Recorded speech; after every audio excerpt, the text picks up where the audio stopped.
Good evening. Thank you very much for inviting me. First, the Andrássy University and also the Frederick Ebert Foundation. My talk today is obviously based on my own experience as a social anthropologist. So it is drawn from my work in the Middle East, where for the past 3.5 decades, I've worked with the forced settlement of people who move, mainly Bedouin, and also with the forced migration of settled people. And there are a couple of points I want to elucidate here as I start for you to be thinking about.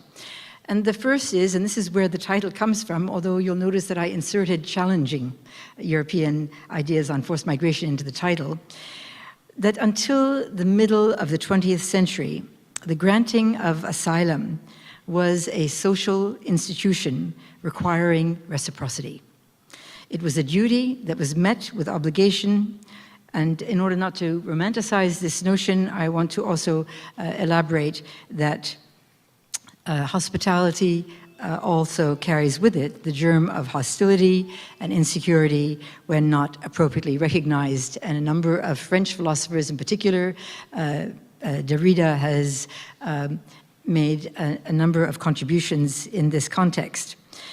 But the point I want to make is that post-World War II, the response to displacement after conflict shifted and is best expressed in the 1951 Convention on the Status of Refugees.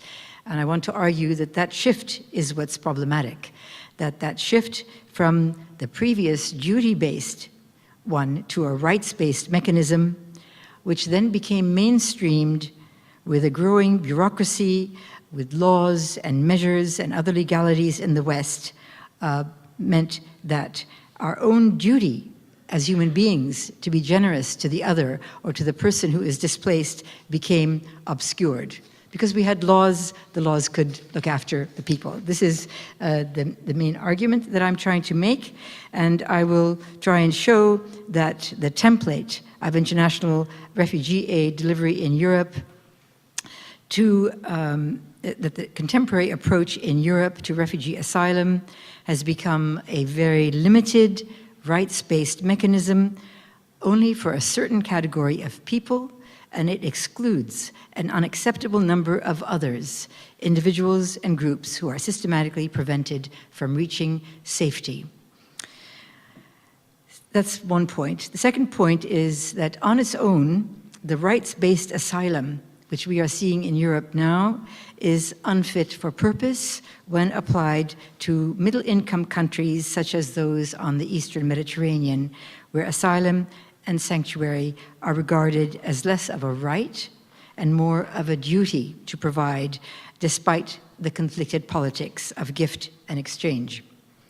And the third point I want to argue is that the way forward is a holistic approach which recognizes and supports the continuing existence of societal duty-based presentations. I'm using the translation of Marcel Mauss's The Gift, and that this presentation, this duty to provide hospitality also needs to be understood alongside contemporary rights-based mechanisms derived from international law. So very quickly, the outline is I'll talk a little bit now about how the rights-based notion of refuge and asylum emerged. I'll spend a little bit of time talking about the Iraqi and the Syrian case study.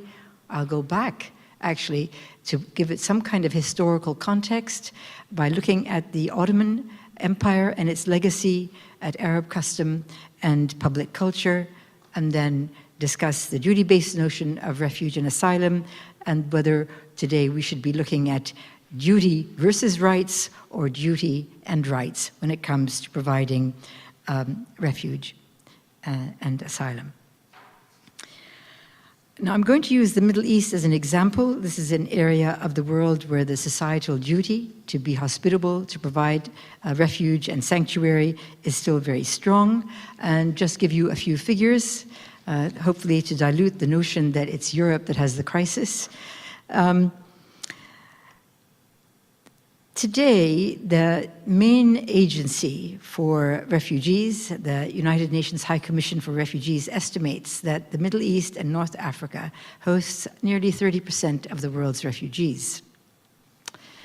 However, there are two agencies of the United Nations that have been set up for refugees, and the second agency is the United Nations Relief and Works Agency, which hosts 5 million refugees, Palestinians. So when you add the Palestinian figure with the totals provided by UNHCR, you come up with a sense that 50% of the world's refugees basically are sitting on the Eastern Mediterranean. So this is the neighbors of Europe. This is not something far away in Southeast Asia or in Africa, but we're talking about really the southern, Eastern Mediterranean rim. The conditions of these huge numbers of people are unsustainable over the long term, and legal protection, as understood in international law, is minimal, although most of the states in the region do not refoul, although there are reports of it in some places. And yet, despite what I'm going to call a kind of passive-aggressive discourse, particularly in some of the countries that host very large numbers, what we're seeing is an emergence of innovative partnerships and projects amongst civil society to provide relief and hope for the future for these huge numbers. So let me just take a little bit of a closer look at this region, and I'm just going to go back to give it a sense of some of the historical context. This region of the world, I'm going to say the area that we know of today as the Levant, which was the southern Arab provinces of the Ottoman Empire, have seen over time huge numbers of forced migrants, mainly those seeking refuge, but also those seeking an opportunity to improve their lives. And I'm talking about really the period from about 1850 to the present, looking at just a map which you probably don't need, but the first wave of large numbers of Circassians, of Tatars from the Crimea, and also Chechens moving into this region. The red arrows are an attempt to show these waves of about 4 million coming into the region between 1860 and 1920. The blue arrows are showing the wave of about 1 million Armenians from around 1890 to 1920, also coming into the area.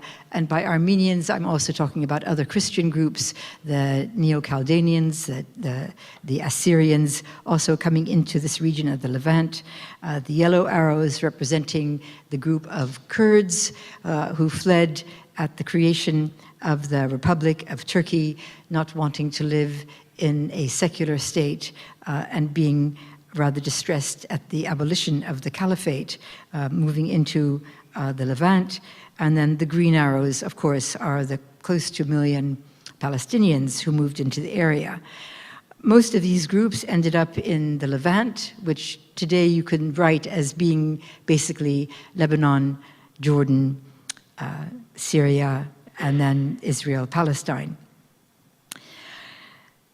The question that I always ask myself, this period from around 1860 until the collapse of the Ottoman Empire and other empires, how did nearly 5 million people end up becoming integrated in an empire that only had a population of about 35 million at that time? I've tried to figure out how this might fit in the context of Hungary, but in modern terms, I think it would be, the same question would be, if it had been Hungary, how would Hungary have been able to settle nearly 1.5 million forced migrants over the course of about 40 years? It's kind of mind-boggling to think, how did they do it? I don't have time to go into a great deal of detail about how, but I just want to say that there are a number of features of the late Ottoman period, the Reform period, which is often called the Tanzimat period, that give an indication of how this was managed. Partially, this the Tanzimat period of the Ottoman Empire was one where the various ethno-religious communities of the empire were partially self-governing communities.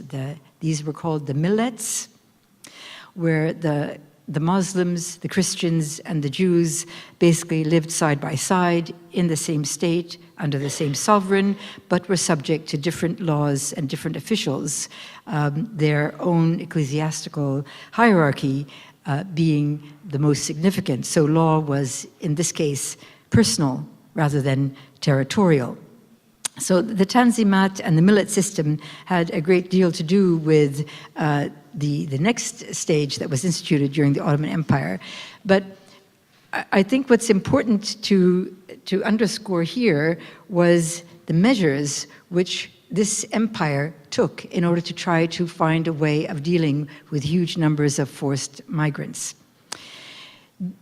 As an aftermath of the Crimean War of 1853 to 57, the Ottomans created the first ever code for dealing with refugees. But interestingly enough, in the Turkish language, the distinction between who is a refugee and who is an immigrant is very unclear. It was basically people who needed to come into the country, who didn't have means of their own, were assisted. It was an open policy of movement, of mobility, with some agency provided to those people coming in. By 1860, this code had to be turned into a workable system, a workable institution, and the Ottomans established the first ever commission for refugees, which provided not only asylum, but found a way of moving people throughout the region. So dispersal was very important, but also providing them with a means to start creating their own livelihoods. So the Ottomans initially gave all of these newcomers tax exemption for 12 years. They released the young men from military service for the first 10 years. They also provided seeds, farmland, etc., for these new immigrants or refugees to be able to establish themselves in new lands. So you could say that the gift that was given to these newcomers was the land to work, and the paying back was eventually being able to pay taxes. So this is the gift and the return. That was very much a part of how the Ottomans handled integration over long periods. And this actually then became the precursor for what the League of Nations drew up after 1920. In 1922, immediately after Lenin revoked the citizenship for all Russian expatriates in 1921, and these were hundreds of thousands of Russians, the League of Nations established its own, the first European Refugee Commission, and appointed Fridtjof Nansen as the High Commissioner. And the first act of this commission was to provide the Russian emigres, as well as the Armenians and later the Assyrian Christians, with travel documents, passports. But these were documents that allowed them to leave the country they were in, to travel to another country if they had an opportunity to work and support themselves, and then perhaps to return. So you could say that originally, after World War I, even in the West, the duty to provide asylum and to provide a means for people to begin a new life was very much in effect.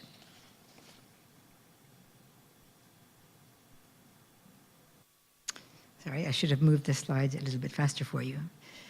So the Nansen effort to allow the movement, to allow people to move where they could find work, to move from being a refugee to becoming a migrant as part of that asylum system, I have argued elsewhere, was very much drawn from the work of the protege of Émile Durkheim, of Marcel Mauss, and his seminal essay on the gift, in which he identifies the importance of generosity, of hospitality, and the duties and obligations that come with it. So allowing a person to enter your country, but also allowing them to work becomes the gift, and then the obligation is to return.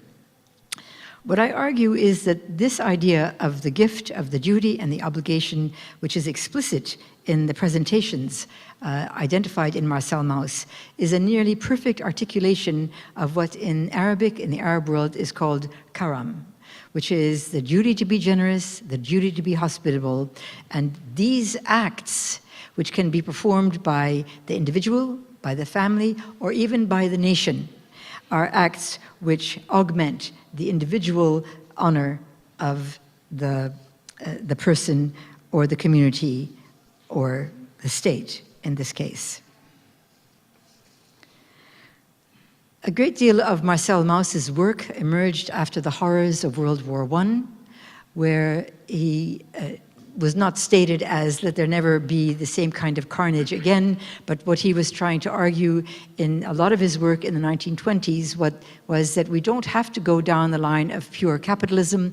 We should recognize that all of the states, both in the industrialized world and throughout the known recorded histories of the world, have a moral economy where the obligation to be generous is generally repaid by a presentation from those who receive that generosity. Now, what I've tried to argue is that after World War II, again, we had another period of extraordinary carnage, of which the statements that we heard and the philosophy that we read was that let this never happen again. And in that process, the United Nations was formed after the demise of the League of Nations, and one of the first acts of the United Nations was to create a universal Bill of Rights, which eventually was identified in 1948 as actually a universal Declaration of Human Rights. And within that, and I'll go over that, was the right to seek asylum.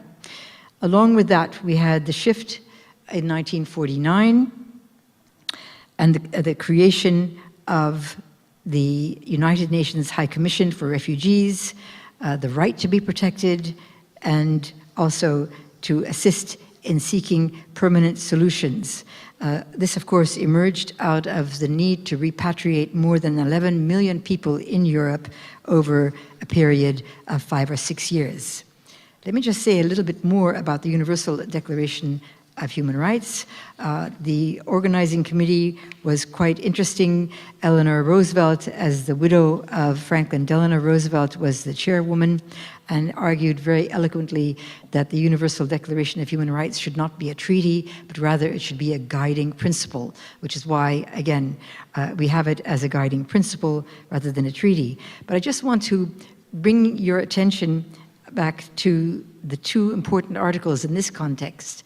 It's Article 13, that everyone has the right to leave any country, including his own, and to return to the country. And Article 14, everyone has the right to seek and to enjoy in other countries asylum from persecution. However, increasingly in Europe, we criminalize the actual effort to reach another country to seek that asylum through our various laws. At the time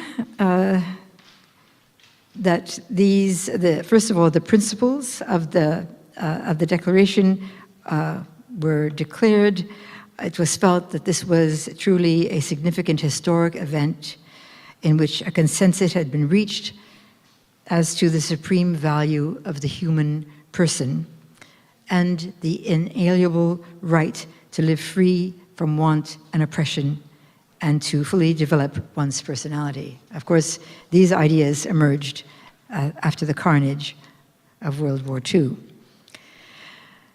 Very soon thereafter, the United Nations issued its statute on refugees, and The definition of a refugee was put into place. According to the 51 Convention, it is someone who is unable or unwilling to return to their country of origin owing to a well-founded fear of being persecuted for reasons of race, religion, nationality, membership of a particular social group, or political opinion. You can feel how this is something that was very much drawn from the experience of World War II. Originally, the United Nations High Commission for Refugees had only a 3-year mandate.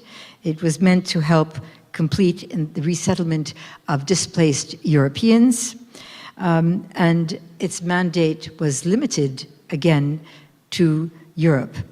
It took another 15 years before its mandate seemed to become permanent and also extended to beyond Europe. But this was very much a rights-based protocol, which in its first few decades was, I would say, was effective. It was generally used as an individual basis, so that during the Cold War, individuals fleeing communism and trying to cross the Iron Curtain were received in the West as heroes, choosing to live in a capitalistic state rather than under communism, and all of the mechanisms of the 51 Convention were then applied for these individuals.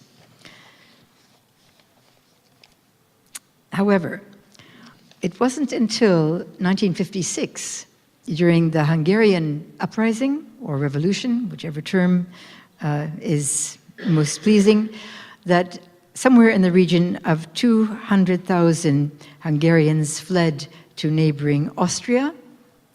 And in the following year, they were recognized by the UNHCR as prima facie refugees, meaning that individuals didn't have to prove that they were being persecuted, but the fact that they had fled Hungary meant that the UNHCR could lead efforts to resettle these 200,000 people.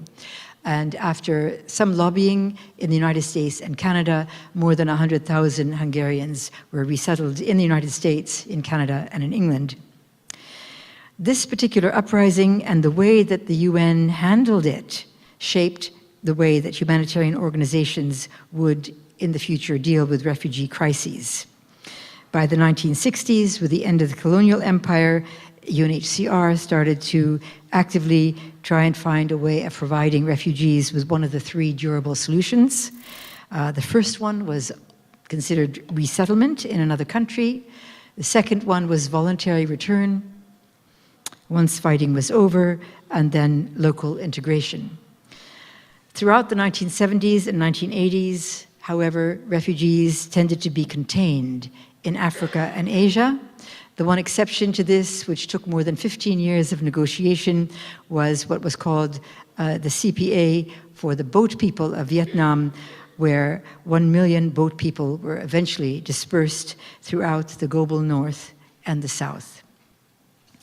The 1990s saw the Balkan Wars emerge, and a fourth solution emerged. I'm going to call this temporary protection, which isn't part of UNHCR's mandate, but maybe this can be considered. Both Germany and the United Kingdom provided temporary protection for many of those fleeing the 6 republics of the former Yugoslavia during the period 1990-1995, and the ensuing war, which became one of the bloodiest conflicts in European history since World War II. In this case, many of the Christian and Muslim refugees from the region were provided with temporary protection in Europe, in the United Kingdom, where they remained until after the Dayton Accords in 1995, which provided a return to places of origin and restitution and compensation. So we have an example of a policy that did work with a little bit of military might through NATO. Let me just turn to the 21st century, which sees some very different things happening. In the 21st century, as you know, the Anglo-American invasion of Iraq took place in 2003. The United Nations was expecting 1 million Iraqis to flee from their country. They didn't, so they had to very rapidly dismantle the camps they'd set up, and then suddenly 3 to 4 years later, in 2006, 2007, with the sectarian violence in Iraq becoming extraordinary, somewhere between 1 to 2 million Iraqis fled Iraq.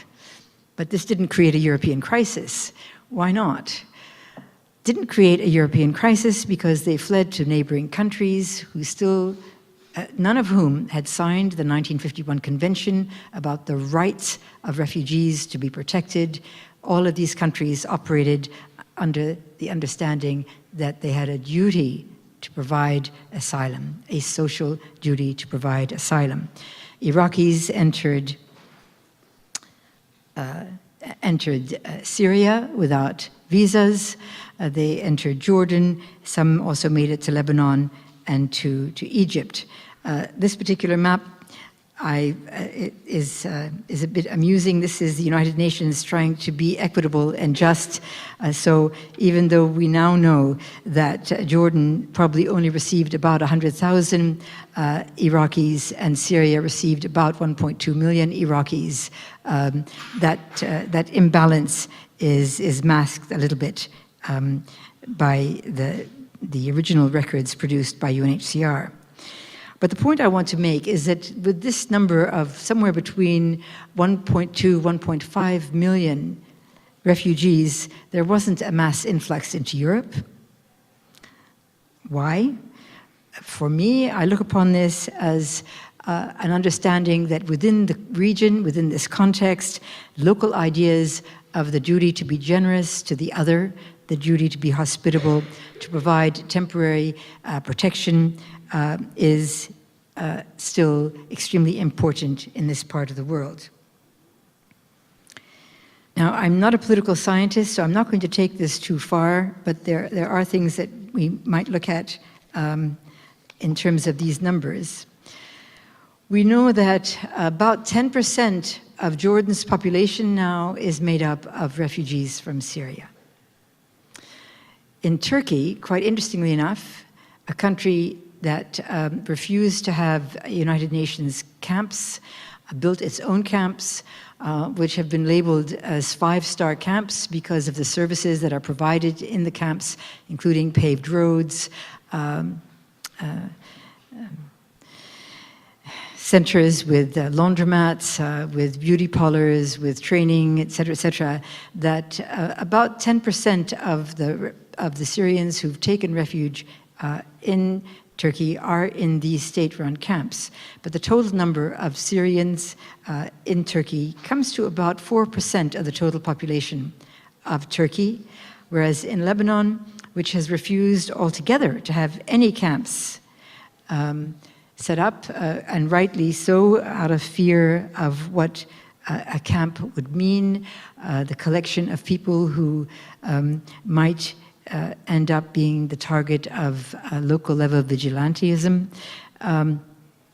Instead, there are about 1,000 temporary settlements in Lebanon, but 30% of the population of Lebanon is made up of displaced Syrians. In these cases, the Syrians are seen as guest workers or just as guests, but they're not seen as refugees. Now, this is just another map giving you the sense of these numbers. Obviously, the darker the shade of red is showing you the depth of the demographic density of the number of displaced Syrians, obviously very close to the borders. It's a different story to explain how the borders of Syria were created after the Sykes-Picot, but many of the Syrians basically moved to areas where they already had social capital, where they had kin, where they had friends, or they had businesses. But basically, in this region, there is no protection as set out in international law.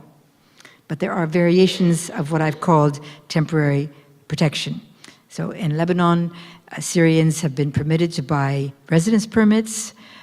Those that could no longer afford it obviously have gone underground, but prior to the crisis emerging in Syria, nearly the entire agricultural sector and construction sector of the Lebanese economy was made up of Syrians, so they weren't strangers to that country.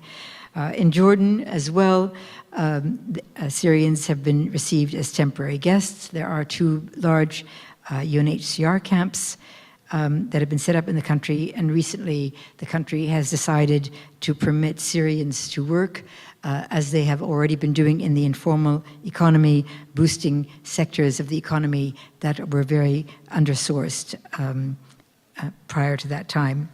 Turkey has perhaps moved the furthest by actually creating domestic asylum law in July 2015 that issued about 50,000 work permits to Syrians registered with the Turkish government. There are some real complications with that, but that's for another story. But I want to look at Europe. We have this notion that Europe is facing a refugee crisis.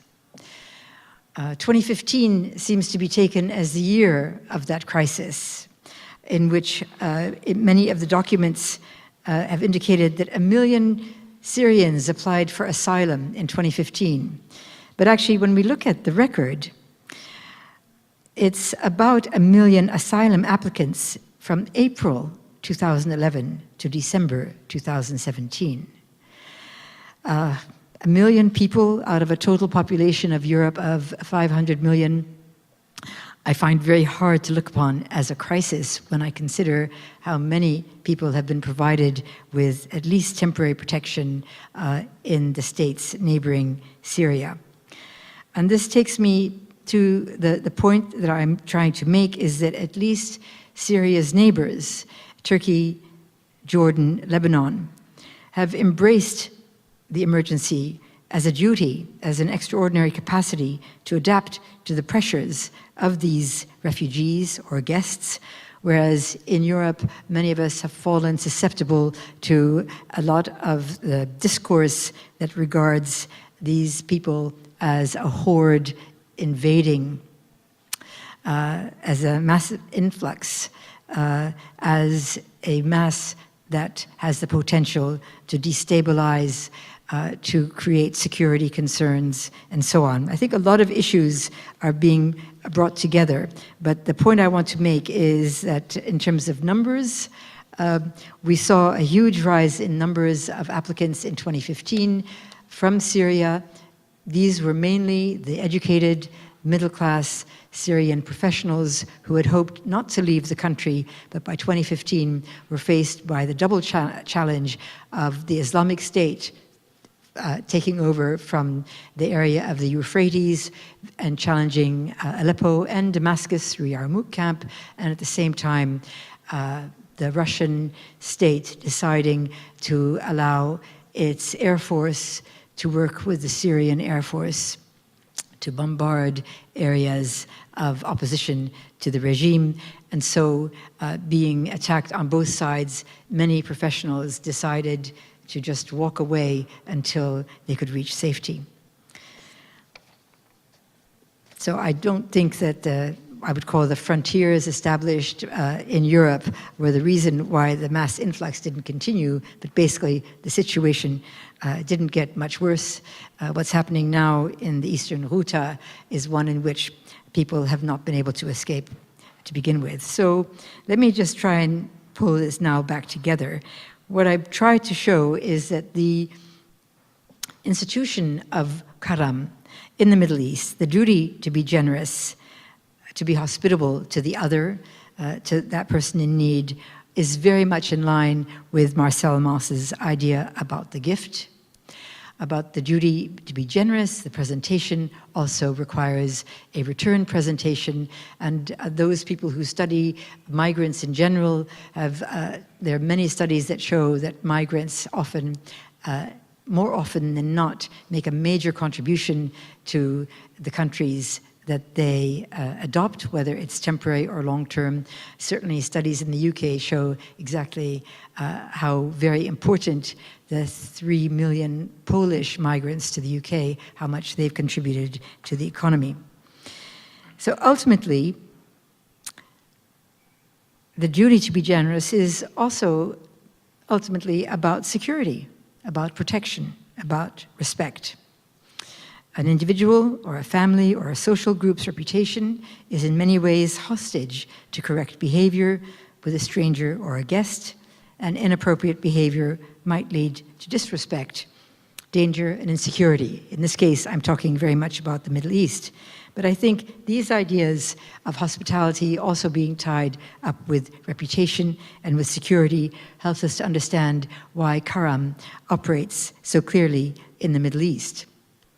Another concept that works in the Middle East, that beyond the notion of karam, this idea of hospitality to a stranger, is a term that I used to hear quite often, which is thawab, which can be translated as merit, duty, or correct behavior. And in this case, there are religious overtones to it, as it refers to collecting merit by good behavior for the day of judgment.